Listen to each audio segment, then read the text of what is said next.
تصور کریں ایک انسان جس کی آواز ہر صبح ایمان کی پکار بن جائے، لیکن وہی انسان ظلم اور اذیت کا نشانہ ہو۔ یہ انسان ہے حضرت بلال رضی اللہ عنہ، جو اسلام کی ابتدائی دنوں میں ایمان کے لیے سب کچھ برداشت کرنے والے تھے۔ حضرت بلال رضی اللہ عنہ افریقی غلام تھے جو کہ مکہ میں سخت غلامی اور اذیت کے شکار تھے۔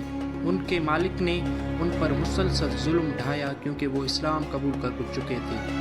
یہ ظلم اتنا شدید تھا کہ ان کے جسم پر زنجیروں اور گرم ریت کے اوپر پیر رکھے جاتے، لیکن حضرت بلال نے کبھی اللہ پر ایمان سے دستبردار نہ ہوئے۔ ہر اذیت کے وقت وہ اللہ کو یاد کرتے اور صرف عہد عہد کہہ کر صبر کرتے۔ حضرت بلال کا صبر اور ثابت قدمی مسلمانوں کے لیے ایک عظیم سبق ہے۔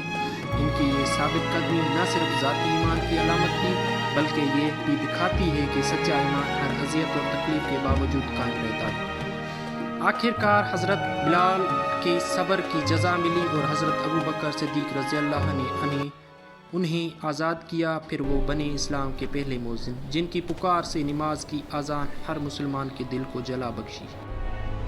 حضرت بلال کی زندگی ہمیں یہ سکھاتی ہے کہ ایمان کی قیمت کبھی کم نہیں ہوتی۔ صبر، وفاداری اور اللہ پر مکمل بھروسہ انسان کو ہر آزمائش سے نکال سکتا ہے۔ آج بھی جب ہم اذان سنتے ہیں تو ہمیں حضرت بلال کے صبر کی داستان یاد آتی ہے اور یہ ہمیں ایمان اور استقامت کی راہ دکھاتی ہے۔ اگر ویڈیو پسند آئے تو لائک کریں، شیئر کریں، فالو کریں۔ تھینکس۔